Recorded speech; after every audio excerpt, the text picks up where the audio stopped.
This is David Finzer for Truth and Lies Radio on the Overseas Radio Network. You can join our conversation by calling toll-free in the U.S. and Canada at 1-855-655-2121 or by Skype at ORN Live, or you can email me at david@truthandliesradio.com. Well, do you remember all that big bank bailout money? Would you like to know where some of it went?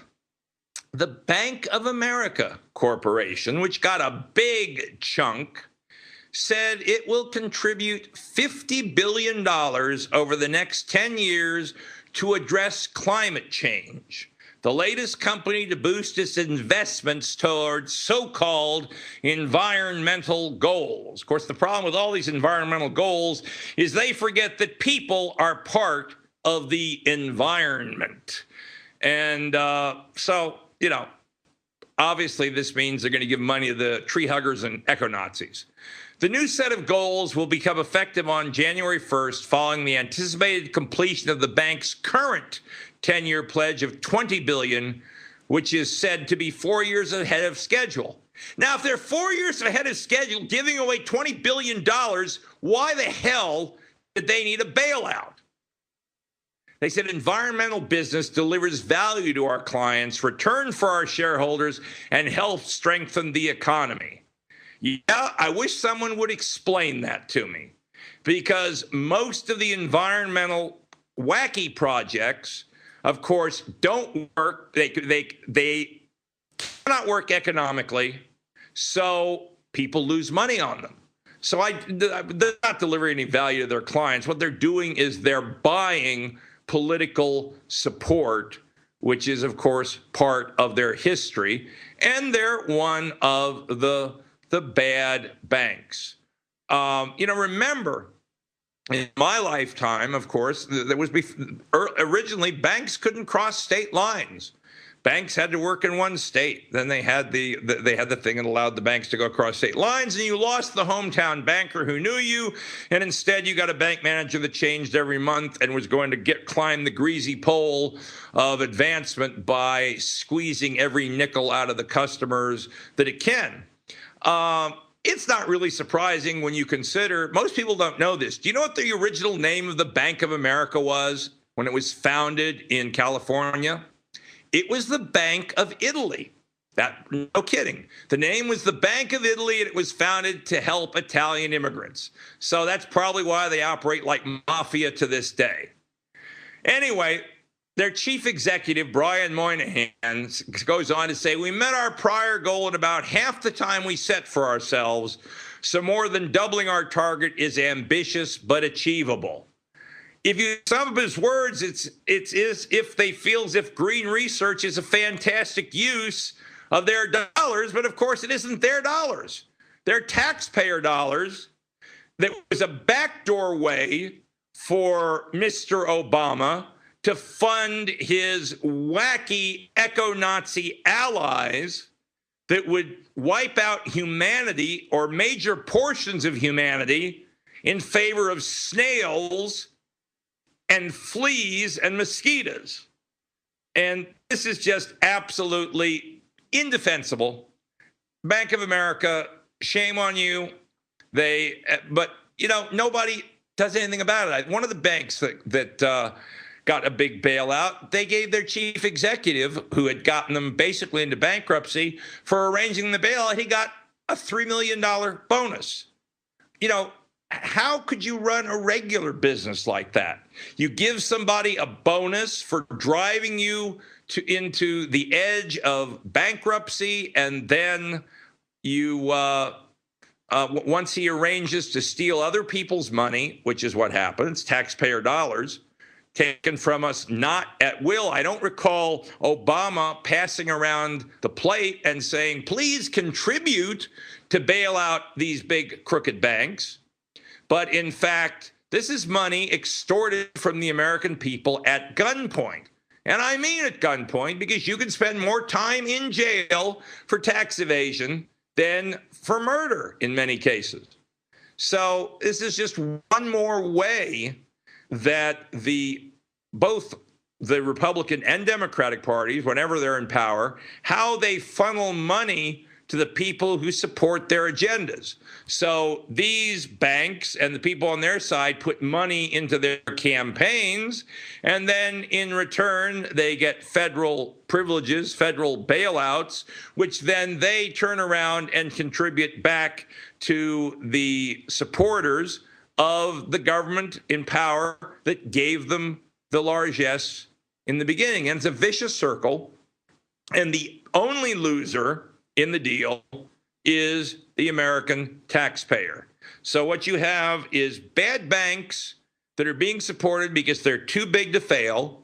And as an entrepreneur who started more than one business in my life, I think I can speak for every entrepreneur in America and in the world to say that it spits in everyone else's face to say that one of those companies is too big to fail.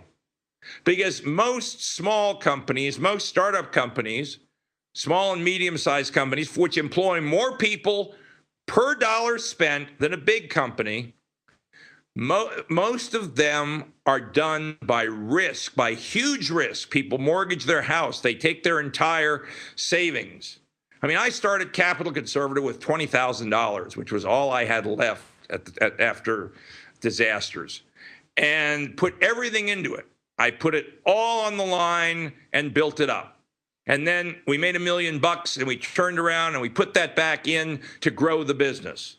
And, you know, we, of course, you know, weren't in the United States, but nevertheless, our business would not be considered too big to fail. But for me and for the employees that work for me, that depend upon the job, and in some of the countries where I employ people, it's the only job they might be able to get, it's very important to them. So it's really a kind of elitism that really I find revolting. Anyway, what do you expect from the Bank of Italy? Moving on, I've been watching a series of attacks in a left-wing rag called the Republic Report, which is written by none other than one of my old political enemies, convicted felon Jack Abramoff. Now, Jack Abramoff, when I was in Washington, was the chairman of the College Republicans. He even spoke at the Republican National Convention, which renominated Ronald Reagan for president. And Jack was Orthodox Jewish when it was convenient. He was kosher when it was convenient, was one of the crookedest, slimiest people I've ever known, and ultimately became, of course, a lobbyist, and then was convicted for some of the things that his crooked lobbying efforts on Capitol Hill, took down a good congressman, and spent some time at Club Fed. Of course, he's very well connected and the son of a major Hollywood producer, and having switched from being a hardcore conservative constitutionalist, he's now working for the enemy and writes the Republic Report's daily news rag that I subscribe to, because you always want to keep an eye on the enemy. And one of the organizations that I found actually was effective in Washington on the right was something called ALEC, the American Legislative Exchange Council, which was a private-public partnership of state legislatures and businesses that worked to advance free market legislation. It was members of legislatures all over the country working with people in real businesses to advance the free market, which creates jobs and builds the economy. Now, ALEC has been under attack by a group called Progress Now and a host of the other usual suspects, and the big corporations, which between all of them have no intestinal fortitude, as soon as they get attacked, are bailing out. Johnson & Johnson is just the latest in a string of large corporations to drop its membership in ALEC. Almost all of ALEC's initiatives focus on free market and business issues, but it's also sponsored voter ID and self-defense laws that have drawn intense irritation from the left, and this intense campaign to dismantle ALEC by targeting its corporate sponsors, filing legal challenges, and actually using shareholder action against it. Progress Now is a left-wing, supposedly nonprofit organization, which is one of the core groups. Unfortunately, more than 23 private sector members of ALEC have left the group. This is bad because Progress Now is bad. But we have to break now. I'll continue this story when we come back after the break. This is David Finzer for Truth and Lies Radio on the Overseas Radio Network. This is David Finzer for Truth and Lies Radio on the Overseas Radio Network. Just to finish up this story, I want to show you just some of the other people who work with Progress Now, because it's part of a complex network of philanthropists and foundations that discreetly funnel millions of dollars to radical left-wing groups. And some of their friends are the Center for Media and Democracy and the Color of Change, which was founded by former Obama green job czar Van Jones. I mean, it's all the loony left all put together, and they're going after an organization that does some good and has been effective, and actually one that I think was one of the least corrupt organizations. I didn't know of any corruption in it, in fact, when I was in Washington. So if you belong to or hold shares in a corporation where Progress Now is bringing up a shareholder motion to have the corporation stop supporting ALEC, you should cast your vote against it, as far as I'm concerned. Now, we want to keep on in the time left with the first hour of the Finzer primer on the Bill of Rights. As you all know, I found last week the Congressional Joint Resolution, which presented the Bill of Rights to the states. And to make it very clear what this was about, in the preamble, that it said it was done at the request of the states in order to prevent misconstruction or abuse of its powers and add further declaratory and restrictive clauses. Now, thus far, we've gone through 5 amendments and have come to the conclusion that everything but the 3rd Amendment about quartering troops has been violated. Now we're to the 6th Amendment.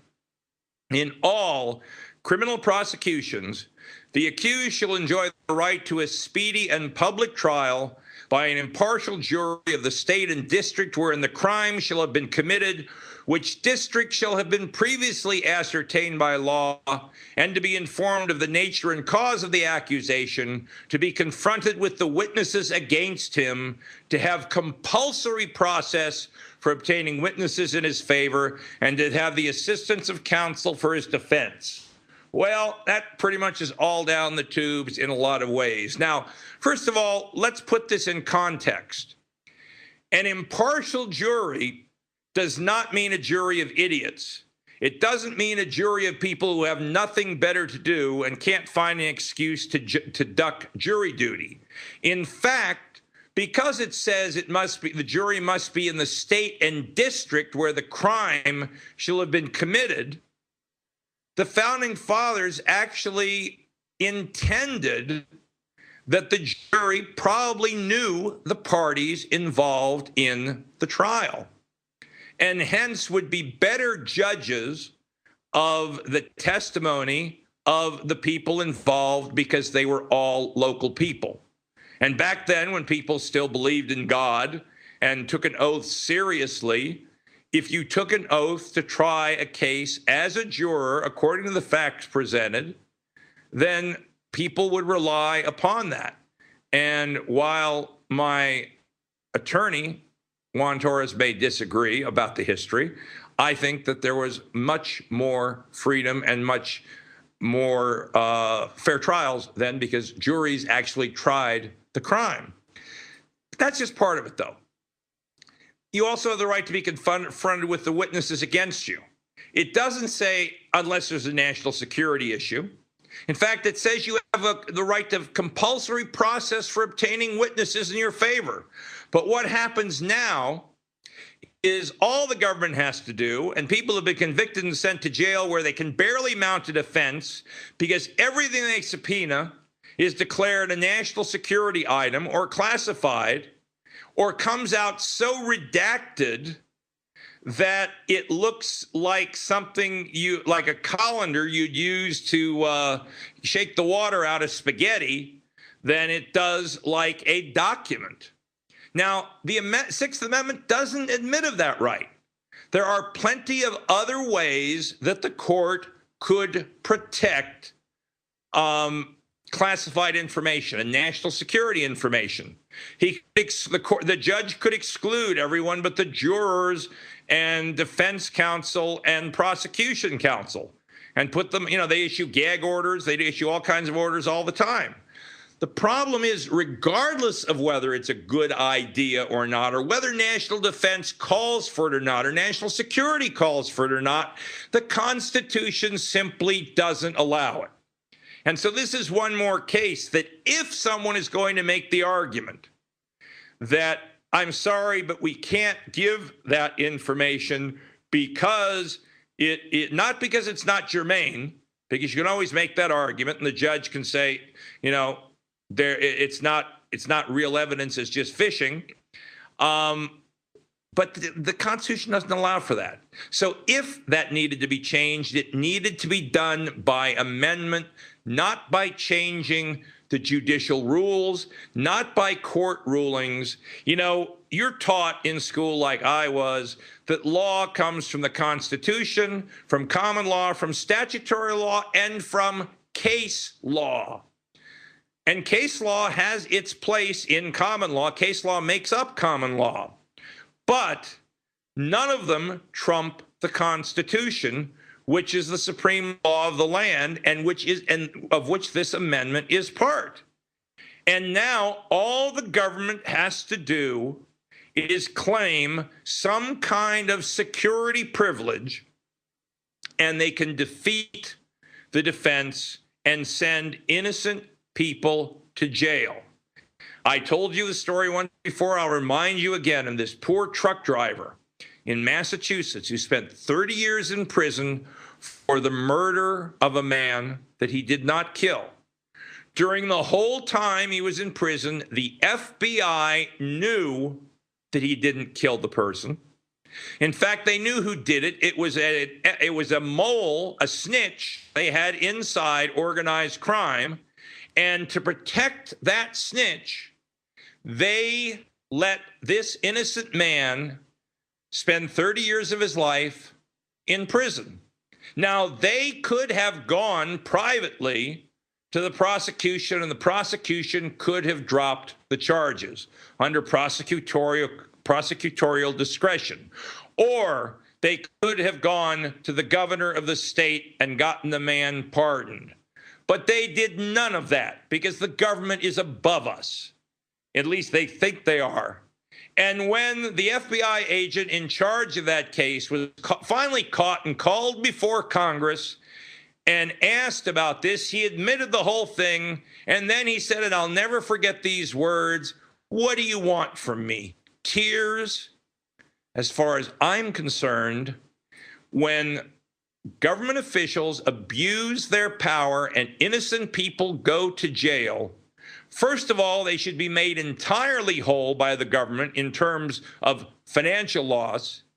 And second, when people actually engage in misconduct like the FBI did, they should get the sentence in their place. That FBI agent should spend the rest of his life in that same prison. And I understand cops don't do too well in prison. And that would be fine because that would be just. We need a system, a legal system, that holds the government accountable. The Zimmerman case, for example, which we talked about yesterday, is going to cost now, and they're now going after his wife, which is an entirely political case. He has no way to get made whole. Even if he successfully sues for some kind of abuse, prosecutorial misconduct or whatever, the maximum he can get is $100,000. He's already lost more than that. He's been made a target. And the state of Florida, or specifically that state attorney's office, actually should have the money, should have to repay him out of their budget for all of his costs, lost income, attorney's fees, and as far as I'm concerned, intentional infliction of emotional distress, false imprisonment, and everything else. We somehow have forgotten that the document that started America starts out, "We the people." And the government is not above us.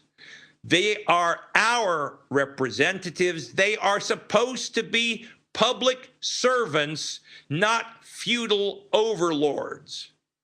And I know I keep on talking about this because it scares the hell out of me, because I see a new feudalism that is coming down across the whole of the civilized world, the whole of the Western world, in which there are clear classes of people, and all of the average people, the people that have built America, the people who strive every day to make a living for their family, who discover new inventions, who take the risks, who serve and shed blood for America, have become second-class citizens, have become serfs.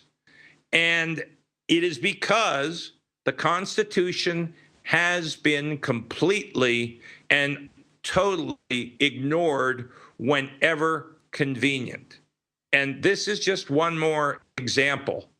And that's why when there is a jury, when there's a jury call, go and serve on the jury if you can, and have an open mind, and don't listen to the judge. Ignore the judge. The man is entitled to a trial by a jury, not by a judge. There's nothing in here that even mentions a judge. The jury is the ultimate court, the ultimate fact finder, and if you get a chance, you should go and serve. And if the law is wrong, or the state acts up, or there's too many things, that just too many questions unanswered, vote not guilty and vote to do your job as a citizen. Now we're at the top of the hour, so I'll be gone for about 8 minutes. But when I come back, we'll be starting out talking about Europe with our new European correspondent. This is David Finzer for Truth and Lies Radio on the Overseas Radio Network. Don't go away. We'll be back